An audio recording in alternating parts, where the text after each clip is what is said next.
Well, the world knows what a short squeeze is, or at least GameStop does. And apparently, COVID isn't a reason for California and other left-led cities and states to remain closed anymore. Plus, Governor Cuomo may be in some hot water with his state's attorney general. These topics, plus our one-on-one with Democrat strategist and Biden campaign surrogate Kevin Walling, today on the BizPo Show.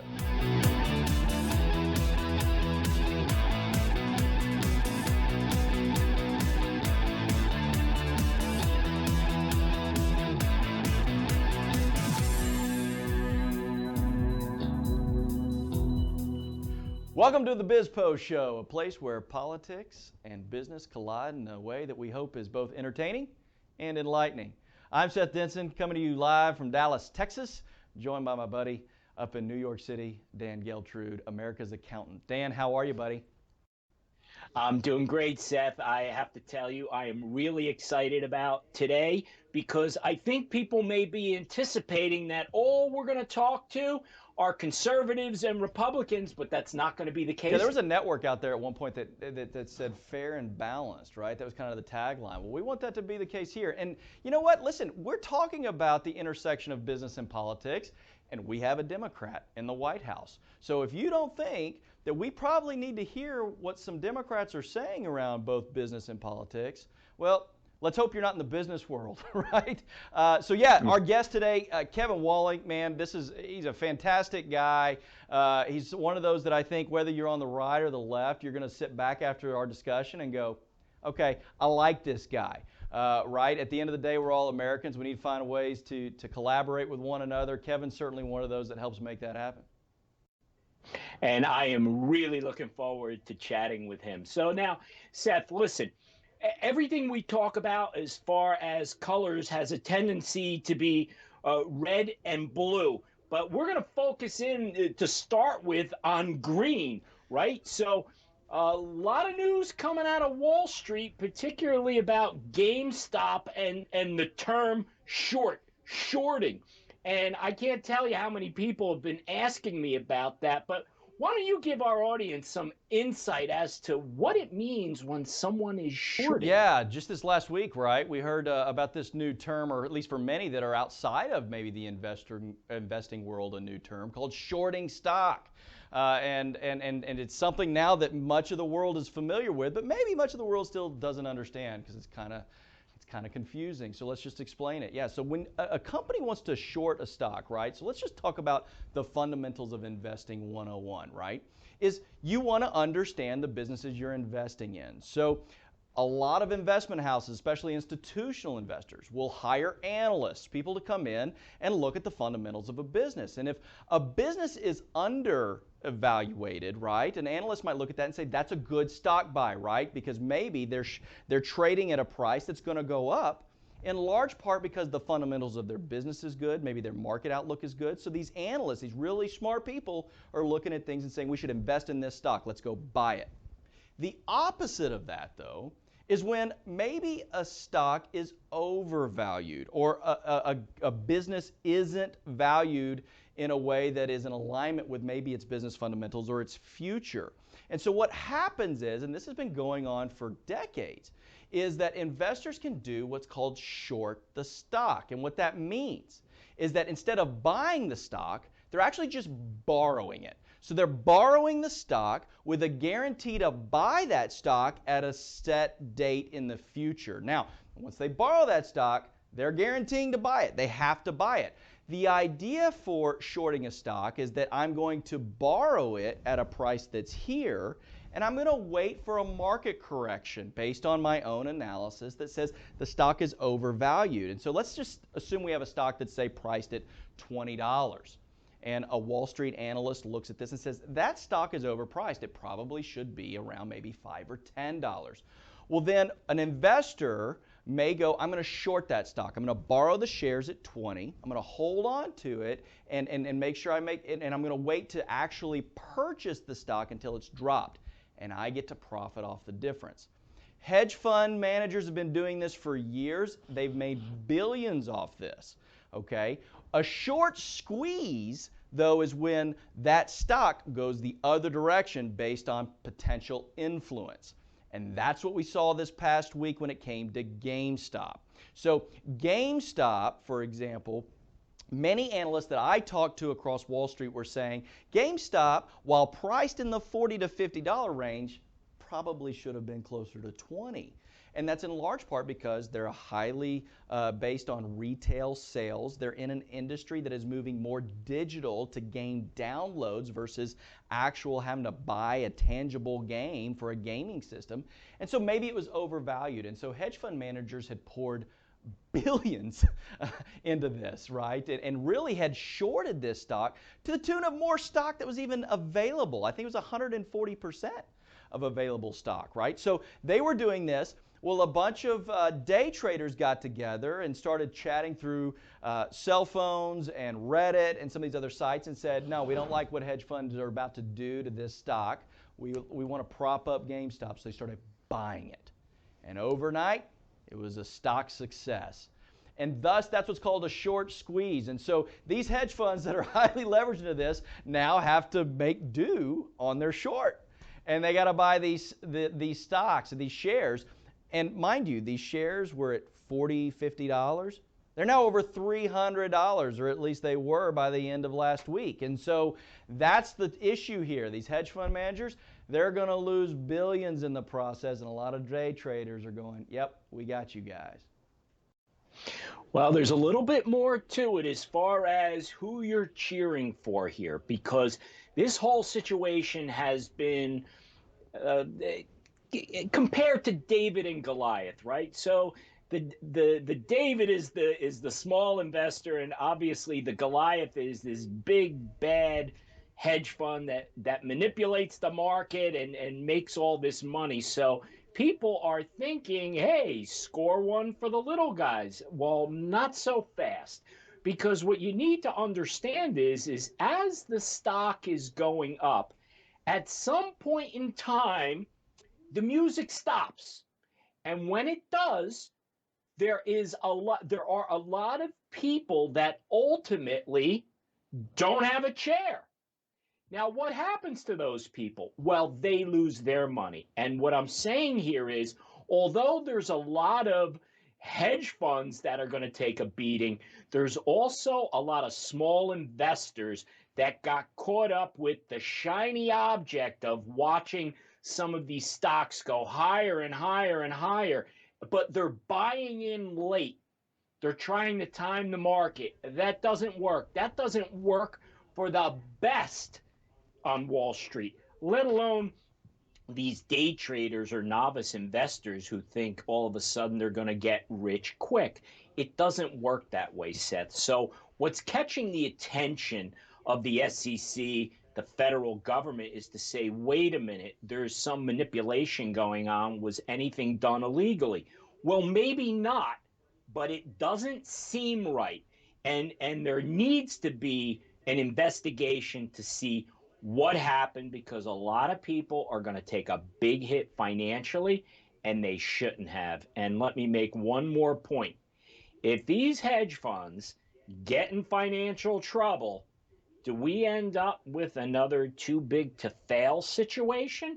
Because that's where we end up going. So if you're going to be cheering against the hedge funds and some of the big players on Wall Street for getting burned, well, if they get burned too bad, that may be coming out of our pocket. Yeah, listen, I think you hit the nail on the head, Dan, as we start to think about, was this manipulation or influencing stock? I guess time will tell, and no doubt that the SEC is going to look into this and see if there was a violation of Section 9 of the SEC Act, right? And again, we won't know. And you know what? Maybe we'll never know. They could dive into this and really have a hard time making their way through it. But you bring up a fantastic point, and I'm glad you did, because I fear what's going on in the investing world right now is more emotion than information.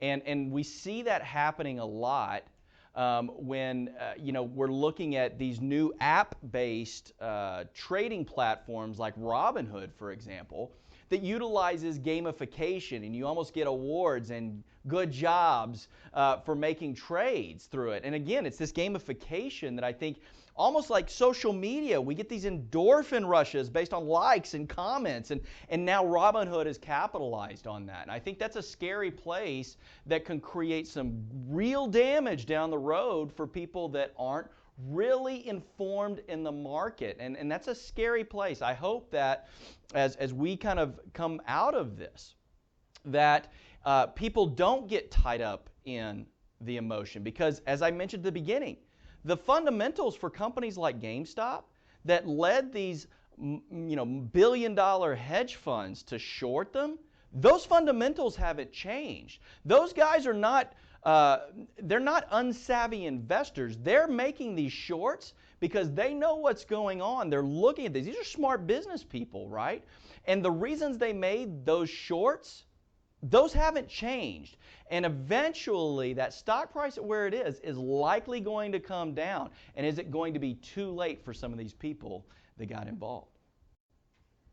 Well, what social media is doing to some extent here, Seth, is they are turning Wall Street into a casino. But this isn't a casino where you go in and you bet your money and you lose. There's a domino effect here. So when you had, let's say, a herd investment group, right? Because that's what really happened here. There were herd investors. All these small retail investors, day traders, whatever you want to call them, all got together and decided to go in one direction. But that gambling, per se, that they were doing, well, that has implications across the world. This isn't going to Las Vegas for a weekend and blowing all your money. This is having an impact on the financial markets and literally on economies throughout the world. So we need to be really careful in looking at this. And this is one of the downsides of what social media can do.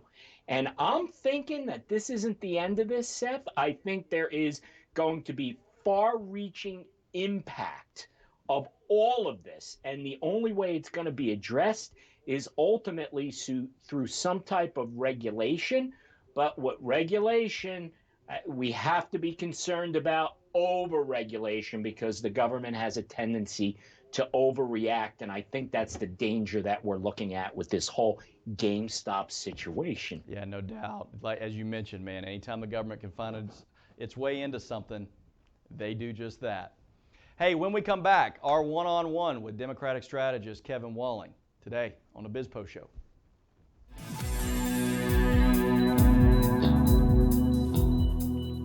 Welcome back to the BizPo Show. Well, the Biden administration has wasted no time getting to work. The president campaigned on accomplishing a lot during his first 100 days, and he's certainly working to deliver on his commitments. As expected, we've seen a significant shift in policy from the Trump administration. So what does this mean to you, and what can we expect both short and long term from our new president? For better insights, we're excited to welcome a man that likely knows more about this than most. He's Democratic campaign strategist who also served as a national Biden campaign surrogate, Kevin Walling. Kevin, welcome to the BizPo Show. Hey, Dan. Hey, Seth. Good to be with you. Congratulations on the new show. Hey, thanks, man. We're excited to have you here. Well, listen, let's dive right in. President Biden's been busy. he's signed more executive orders and actions in his first few days than really the last dozen of his predecessors combined. So, why such a large focus on executive orders as opposed to engagement with the legislature? Yeah, Seth, it's a good question. I think, the Biden campaign and team wanted to hit the ground running, wanted to show a man in charge in terms of moving forward on all these actions. I'll note, this is kind of the hallmark of when one party takes over the presidency from the other. We always see this kind of flurry of activity early on. Now, is it a lot more than what we've seen in the past? Absolutely.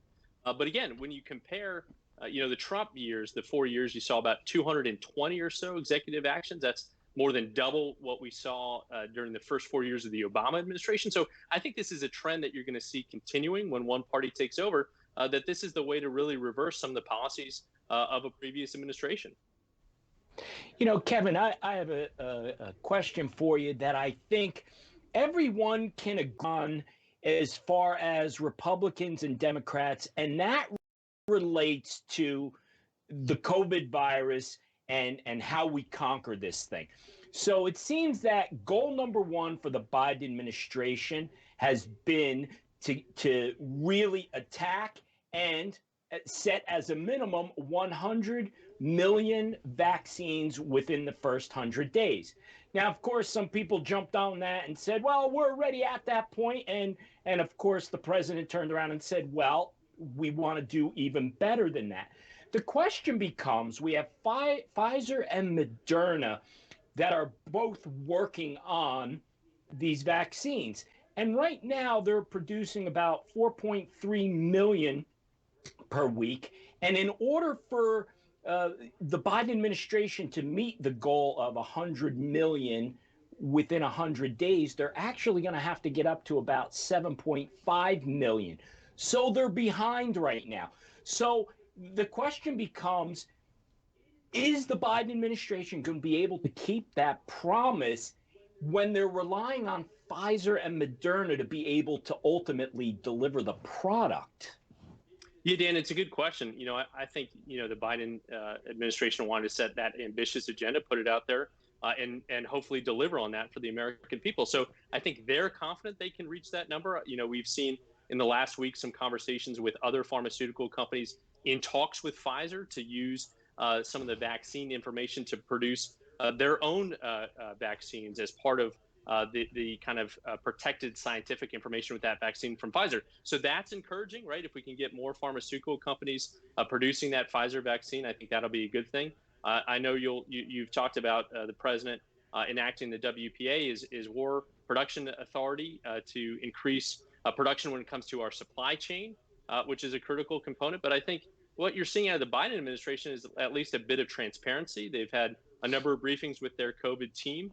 And I think you're seeing Republican governors and Democratic governors alike giving this early administration some top marks when it comes to at least keeping them in the loop in terms of what's coming down the pike. So I think that will hopefully get more shots in arms. But it is, Dan, as you say, a really ambitious number, and I hope that the Biden administration can deliver on it.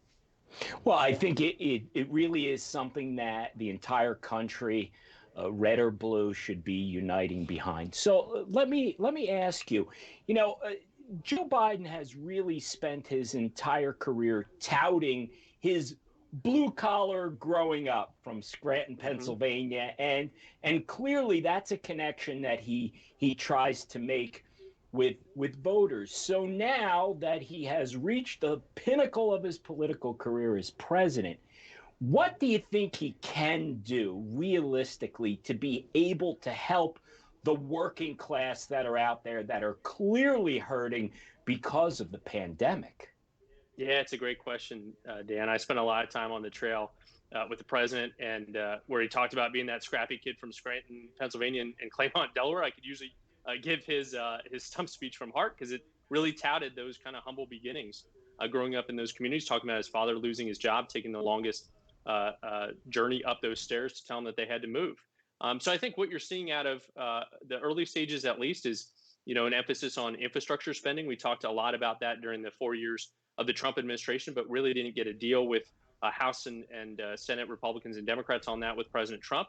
He's hopeful to move that along. You saw, former Secretary Kerry talking about that as part of the climate response, and I'm sure we'll talk about that too, in terms of some of the actions we saw out of the administration last week alone on climate. But they're tying it really into a jobs issue, where they want to put forward an economy that's built to last. He talked about building back better. That was a whole premise of his campaign, and restoring the middle class. So that's obviously near and dear to his heart.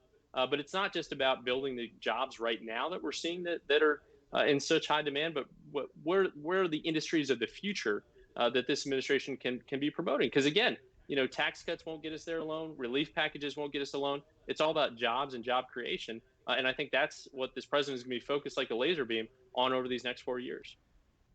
Kevin, Dan addressed it with his question about the president's blue-collar roots and growing up in Scranton. But and that really was the position, it seemed like, for a number of years for the Democratic Party, right? The party of the working class. But it seems like over the last few election cycles, at least maybe in the last couple of midterms into this election cycle, the Democrats have really changed as the party of the common man, and now in some ways have found themselves maybe more aligned as the party of the urban elite. This obviously led to the rise of Trumpism in 2016. So, what steps could a Biden administration take to combat this going forward? Yeah, Seth, that's a really good question. Between 6 and 8 million Americans voted for Barack Obama either once or twice, and then voted for Donald Trump. Many of those are the working class folks that felt disillusioned with what they'd seen from the Democratic Party in the past, and the Republican Party in the past. I would argue that the Republicans are also going through a similar kind of series. You look at Donald Trump's first cabinet, right? Half of them, of the cabinet secretaries, were millionaires in the hundreds of millions, or even billionaires, a little bit out of touch with working class folks. Because I think both parties are struggling with that in terms of messaging to those communities. But certainly we need to do a better job of that as Democrats. I think, working class folks helped put Joe Biden over the top in some of those key states like Pennsylvania, like Georgia, like Arizona. But what we need to do as a party is also, while we're at the same time elevating voices like AOC that gets a lot of attention, we also need to be elevating voices like Connor Lamb, that represents a rural district in Pennsylvania as a Democrat, who's putting forward kind of more moderate positions, that's willing to work across party lines with Republicans to build some kind of consensus, because we can't lose hold of those key voters as well. It's a really good question, and something that I think Democrats are going to be really focusing on in terms of protecting their gains that they saw in 2020. But we also lost a few of those key seats in some of those rural and suburban areas because of that kind of messaging, I think, Seth. Yeah, you brought her up, AOC, for example. And listen, the right has their new young guns in Representative Madison Cawthorn and some of these others.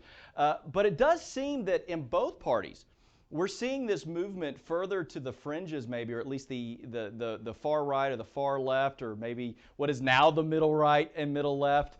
But both parties are going to be challenged with this going forward, because I think there is a moderate voice out there that is yearned for by both parties. So as a Democratic strategist, how are you talking to people within the DNC to say, hey, AOC has her following and certainly presents her ideas in a very eloquent way, both on Twitter and in front of the camera. But how do we solve, if you were advising those in the DNC, to make sure that we're addressing those concerns of the moderates?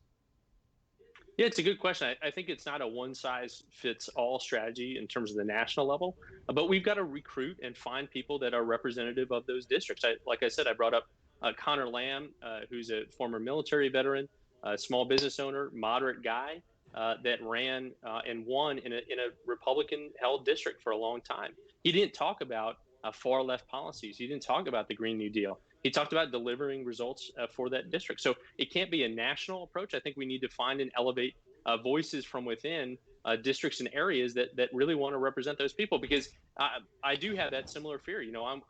10 years ago, I helped start a group called No Labels that worked to find folks somewhere in the middle, Republicans, Democrats, Independents, that could have an honest conversation across party lines. Because that's what I want to return to as a Democrat. And that's why I think Joe Biden was actually successful both in the primary and the general election. He spent 36 years in the Senate. Before the craziness with Donald Trump and Lindsey Graham and all that, you saw Lindsey Graham in tears talking about his relationship with Joe Biden. I want to return to that in Washington, where you have those kind of consistent relationships built on trust. But again, it's all about finding authentic voices, I think, on the local level that really represent those communities, both on the Republican side, and that's what I'm going to be pushing for on the Democratic side as well. Kevin, I'd like to bring up a hot topic, no pun intended. Let's talk about climate, right? So Sure. Certainly there is a big push from the left and a lot of pressure being put on President Biden related to, we got to do something about climate change. Now, I'm not a scientist. I don't exactly know what's causing it, and I guess there is a human element, and to the extent that there is a human element that is contributing to climate change, I think we should address it. However, there is a balance here, and I think there are a lot of people out there that clearly want, something done about climate change, but at the same time, they're not looking to significantly disrupt the U.S. economy. So we look at what Joe Biden has done immediately related to the Keystone Pipeline, and that I think you recognize has a lot of people concerned because it relates to jobs. Now, John Kerry talked about, well, we're gonna be shifting those people into other areas. I don't think it's as easily done as it is to say it. So, what do you think the Biden administration is going to be able to do to be able to strike the balance? Because going way to the left on this, I think he's going to get a lot of pushback because it is going to have an impact on the economy. And let me say one more thing. When we have gigantic polluters like China and India, we're giving them potentially an unfair advantage on the economic front by us having to do these things related to our climate. Yeah, it's a good two-part question. I'll take that last part first. I think, part of the Biden administration wanting to rejoin some of these multilateral agreements is it gives us some moral authority to try and get China and India, that are huge polluters, in line with what we want to see happen on the world stage. We're 4% of the world's population, but we're 20% of the world's pollution that we see. So we're a big contributor to that. Obviously, India and China are also big when it comes to that. So I think, you're seeing a Biden approach that's obviously more multilateral. We can hold folks to account if we rejoin things like that. But, to the original thrust of your question, Dan, is in the past, I think Democrats have failed to tout some of the job benefits of moving forward in a more green kind of direction with the economy. It's always been framed in that kind of 1-2 jobs versus climate, which has failed us in the past because it's a great argument, right? You have 1,000 jobs that were just cut overnight with the Keystone XL pipeline, and that's a really effective argument to be made against canceling that contract. But if you talk about the jobs of the future, if you talk about the fact that in the last 3 months of the Trump administration, we lost 37,000 manufacturing jobs to overseas companies. I think if you take things in perspective, as a whole of the economy, I think we're better off when we talk about that trade-off, because it is a delicate balancing act. And we've got to get better as Democrats and people that believe in the climate crisis to talking about the job component of this. And it can't happen overnight. These folks that lost their positions with Keystone XL aren't now going to be able to install solar panels tomorrow. But I think what you saw out of John Kerry and Gina McCarthy are kind of domestic and international climate point people in the administration are, how do we encourage and empower folks within their to move into jobs that are climate focused, not having to move themselves physically, but how can we encourage companies to move in that direction within these cities and municipalities? So it is a difficult trade-off. But again, I think if we do our best level work to not emphasize that trade-off, I think we're going to be better off as Democrats. Along the lines of jobs, let's talk about minimum wage. This has been a big issue across the country. And of course, Joe Biden would like to see a federal $15 per hour wage increase or minimum wage. Sure. And I think there's a few issues here. First, I think we're all in favor of not having people below the poverty line. So we want people to be able to make a living and be able to support themselves. But the issue of minimum wage, I think, is a little bit different in my view, because minimum wage to me is not really in place to have people make a living. It's really a starting point to be able to move up. So the impact of an immediate raise in the minimum wage, I would think, is going to cost some jobs because small businesses and many businesses are not going to be able to afford it, number one. And then the question becomes, even if it gets absorbed by businesses, do they end up passing that cost to the consumer? And ultimately, who gets hurt the most by that type of inflation are the minimum wage workers. Yeah, I mean, it's an interesting conversation to have. I mean, I look at, places like Maryland and Virginia. I live in Washington, D.C., that have seen increases, at least on the state level, that are doing very well, right? So I think you want to set a goal and you want to push states in that direction. to do a minimum wage increase. I've seen interesting polling that you look at Trump voters under that make under $50,000 a year. 40% of them actually support increasing the minimum wage. So I think there's interesting tie-ins that aren't necessarily among partisan lines. But it is something to study. I think it is something to encourage. I think there are a number of people in this country that, because of whatever situation they find themselves in, whether it's education access, what have you, are in jobs that do not increase in terms of wages over the course of 10, 20, 30 years. I do understand the idea that it should be an entry point in terms of minimum wage. And a lot of those folks don't, stay working at places like McDonald's, working at places like Walmart, what have you, that are more entry level positions. But for a vast majority of blue collar workers, you still see those wage increases not happening on the local and state level. And I think it's something to shoot for despite the trade offs. Kevin, I'd love to shift gears and talk healthcare with you for a moment. President Biden has already stated that he wants to create a new public option to increase access to the health insurance market. And certainly, I think on both sides of the aisle, we could agree that we want people to have insurance and access to the healthcare system. And the uninsured is a challenge for our nation. But what the Affordable Care Act failed to do, in my opinion, as someone who's followed the healthcare sector most of his career, is it really failed to focus on the fundamental problem of the rising cost of healthcare. And that's the healthcare that is delivered, right? Health insurance and the rising cost of premiums is really a derivative of that. And so we have a cost problem, not just with health insurance premiums, but what's causing that, which is the cost of health care. So how are Democrats, and more specifically President Biden, going to address the rising cost of that which is delivered, which is health care, not just offer up subsidies to buy health insurance premiums for people? Yes, Seth, it's a great question. You saw some executive actions last week around healthcare in terms of reopening the enrollment period to get more folks in that market. We saw about 850,000 more Americans filed for unemployment insurance within the last week. So much of our healthcare is tied to employment, which is also something we can talk about in terms of maybe that's problematic in terms of how people access healthcare and how that's so related to job access. But it's a good question. One of the largest cost concerns is, of course, around drug pricing. So I think you're going to see a Biden administration, like the Trump administration, that really wanted to deliver on drug pricing, for example, move forward with abilities to negotiate drug pricing when it comes to Medicaid and Medicare, and cracking down on that, which is one component of why healthcare costs are skyrocketing, is drug costs in this country.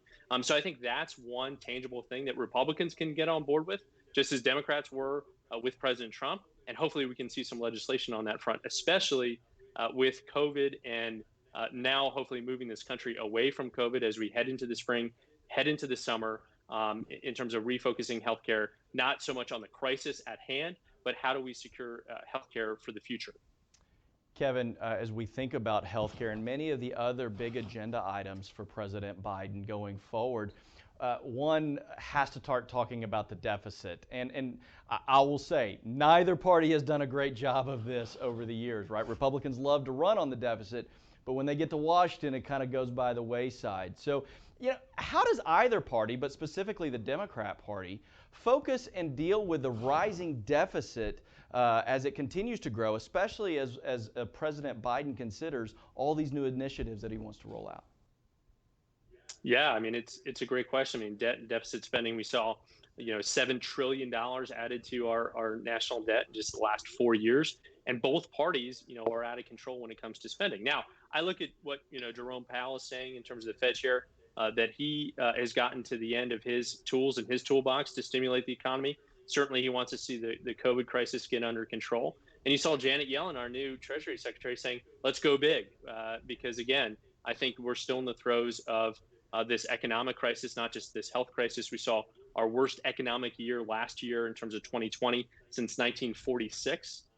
So there is a lot, I think, that can be done in terms of stimulating the economy. But, to your question, Seth, it all comes at a cost, right? We're borrowing from our future, our children's future, and in terms of tax payment. So I think what you're going to see out of the Biden administration that we didn't see out of the Trump administration necessarily is what are the pay-fors here? Okay, so you want to spend this money, you want to give direct stimulus checks to the American people, you want to increase funding for schools so that they can reopen, increase vaccine distributions. How are you going to pay for it? Because again, we can't just mortgage our future, and it is getting to an untenable point. But again, I think it is a little bit hypocritical. I think on the Republican side, and to your question, I think it was phrased correctly that Republicans and Democrats really haven't cared about this. So now we're seeing some of these Republicans come forward, and now all they want to do is talk about the debt and deficit 2 weeks into the Biden administration. I think that's fundamentally wrong, because we didn't hear from them for the last 4 years when they were ballooning out of control. But hopefully we'll see some pay-fors, at least with the Biden administration going forward. Kevin, let's talk about Wall Street. There's been a lot of headlines related to a company that most people were not paying attention to, and all of a sudden it became the biggest name in the financial markets, and that's GameStop, right? So what we're really seeing there, in my view, is much more of a systemic problem behind the headlines, and that relates to market manipulation. Now, there have been many Democrats, in particular Elizabeth Warren, that has complained about how Wall Street operates and the fat cats and all that other stuff.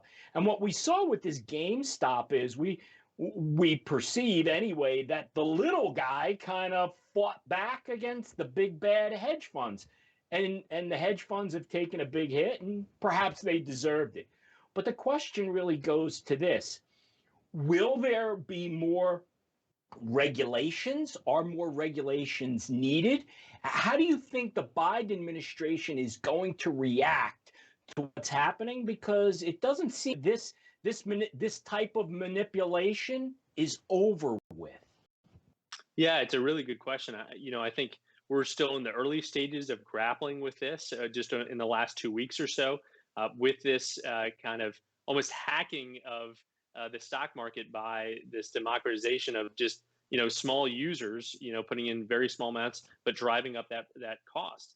I think you're seeing indications that Maxine Waters, who chairs the Financial Services Committee, and her Republican counterpart, the ranking member, are interested in moving on with hearings about this, because it does pose a lot of concerns to the industry itself. Industries are based on confidence. And when you have things like this that shake the core confidence of our economic markets, it's hugely problematic. And it's not a partisan issue. I think, again, you're seeing Chairwoman Waters wanting to move forward, whether it's regulations, certainly a hearing at least, to see what the experts are saying and what kind of remedies are. Oftentimes what we've seen is an overcompensation, especially on the part of Democrats when we see something like this. I think it's more important to get to the bottom of it in those open hearings, to assess and to figure out a way to build that confidence in the markets itself. Kevin, if history has taught us anything, it's that in recent years, presidents whose parties have control of both houses often still have a hard time getting more than one major piece of legislation across the finish line. As in the case with President Obama, obviously it was the Affordable Care Act, and then with President Trump, it was the Tax Cuts and Jobs Act. What do you think, if there's one thing that President Joe Biden's going to fight for in the early days here, what do you think that's going to be? Yeah, Seth, I think it's going to be this $1.9 trillion COVID package, right? So, we talked about Jerome Powell. He says he's out of, tools in his toolkit to revive the economy. It is shrinking. We saw, again, the worst year in terms of economic growth in more than 70 years last year. So I think for his legacy is going to be righting the ship and passing this in the next weeks, at least by mid-February to late February, I think is what you're seeing out of this administration. And then hopefully you'll see, maybe a pivot to investments in infrastructure, transportation. We're seeing, you saw last week, Mayor Pete Buttigieg secure the position of Secretary of Transportation, working very closely with the administration to move forward that kind of package, bringing Republicans into the fold on that. Potentially, we always talk about it always being infrastructure week in Washington, D.C. Well, maybe we'll actually get a bipartisan deal on that. But again, I think out of the gate, the premier focus is, of course, that rescue package. Interesting. Well, I guess we'll all just kind of have to wait and see. But we got a lot to look forward to in the days and weeks to come to see what's going to happen out of the new administration. Kevin, man, I got to tell you, I can understand now why the president picked you as a campaign surrogate. You certainly are articulate and put across his message very well. We appreciate you being a guest here on the BizPo Show and want to invite you to come back anytime. I'd love to. Seth, Dan, thank you so much for the conversation. Hey, thanks. Hey, let me make one more Oh, point, Seth. okay. Let me make one more point. Kevin is from New Jersey. New Jersey boys do well. Especially I like that. You got Chris Christie and you got Kevin Walling right there, right off the bat. It's finally, hey, listen, Superstars. it's a good thing I finally met a guy from New Jersey I like so much. That's a good thing, you know. Oh, I'm kidding, Dan. I'm kidding, Dan. Kevin, hey, thanks again, buddy. Again, come back and see us soon. And Dan and I will be right back.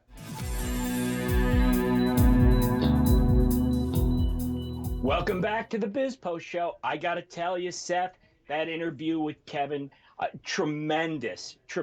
There's a guy, whether Democrat or Republican, you have to respect him. And I think that we need more people like him on both sides of the aisle. Yeah, I agree, Dan. If we go back to our very first episode, right, and talking with Governor Christie, he was very clear that for us to get back to a place of civility here in the U.S. where we can move the country forward, we need to start listening to one another. We need to hear what the other side has to say. So I was certainly pleased that Kevin accepted our invitation to come on board the BizPo Show, and we'll look forward to having him back very soon.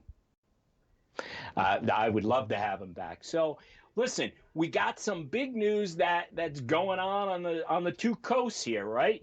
In California, we have Governor Newsom who has decided to open things up. All of a sudden, are the numbers getting better? Is that the reason?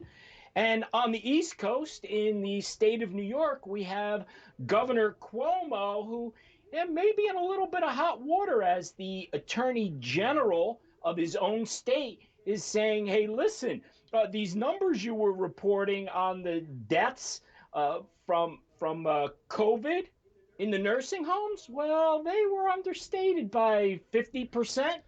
No small number. Yeah. So, Seth, what do you think about that? Well, listen, let's start with California, right? And you know, many of us were looking at the situation that we were finding ourselves in as a country economically and saying that, you know, the shutdowns just didn't follow the science, right? And that we needed to look at this from all angles, right? It's one thing to look at this through the lens of maybe a Dr. Fauci who is looking at this as a doctor, right? And saying this is what you need to do from a medical perspective.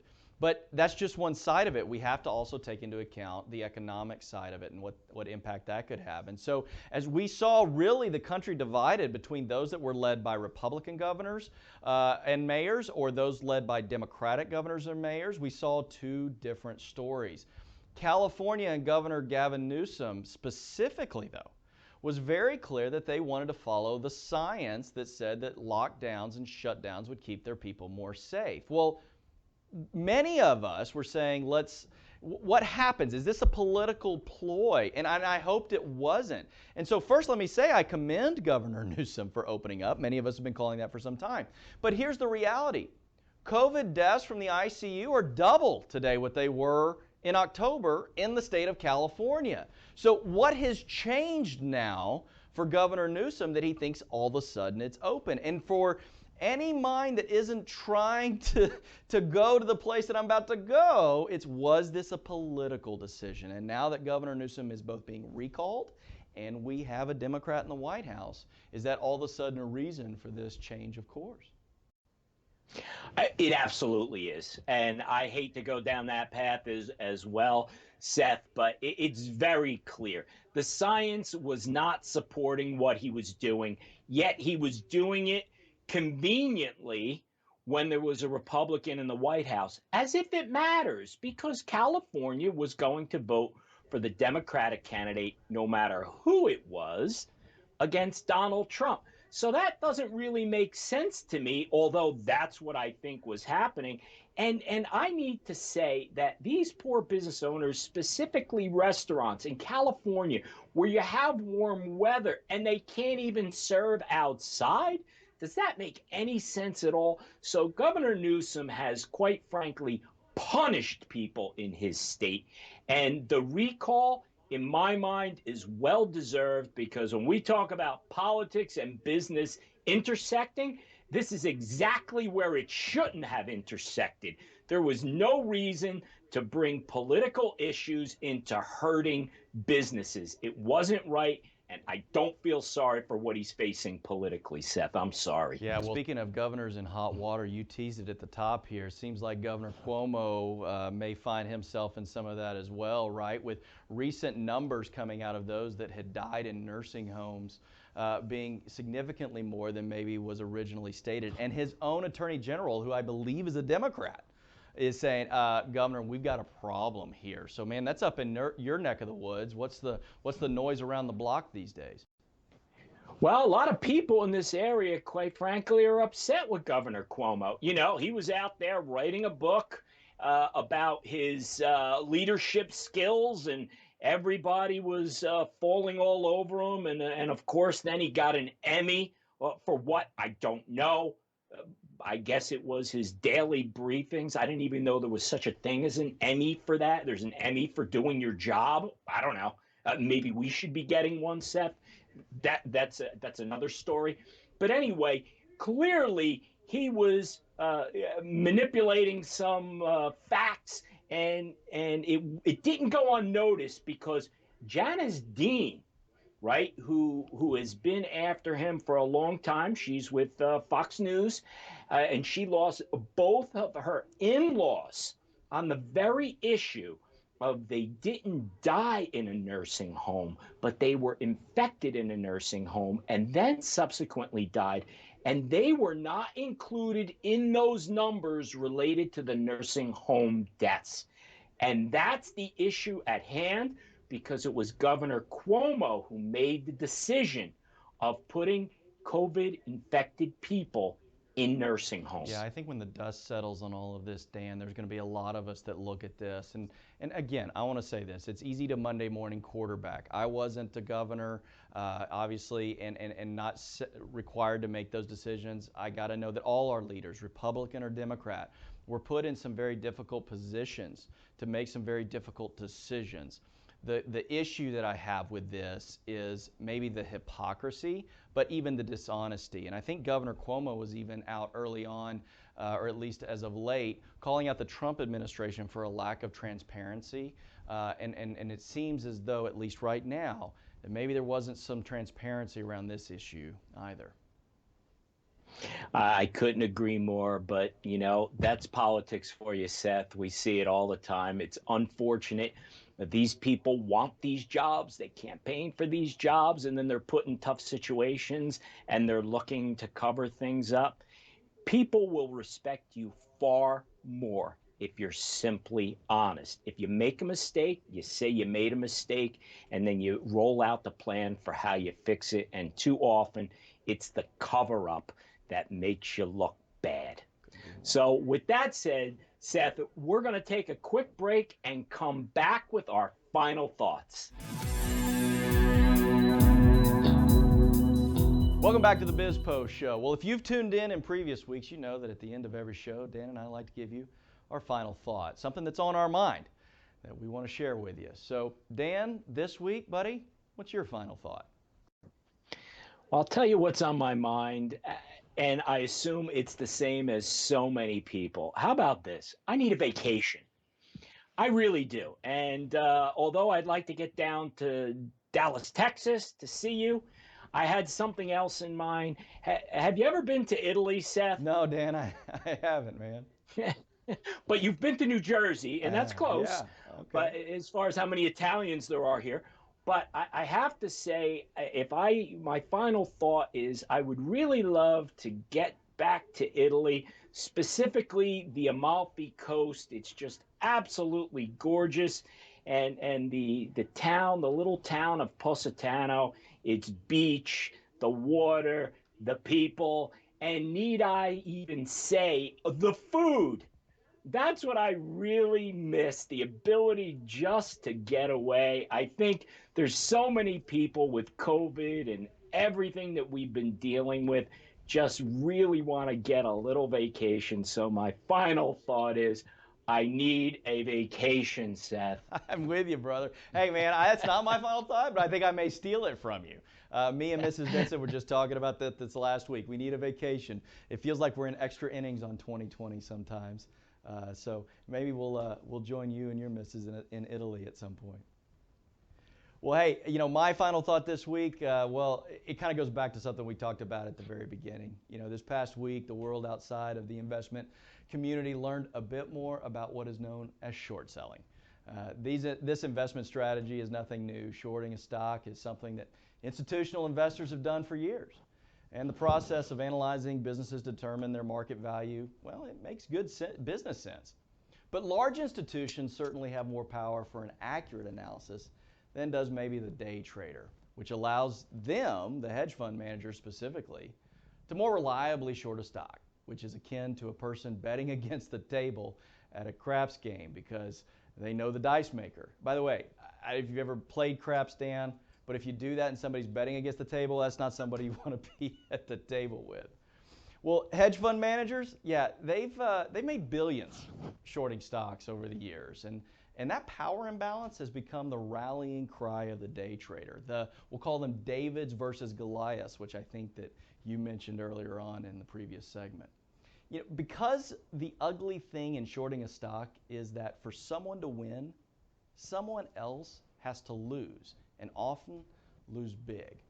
There's nothing illegal about shorting a stock, but one can argue at times that it could be a bit immoral or even perhaps dirty. It certainly seems almost un-American to want a business to fail so that you can profit off that decline.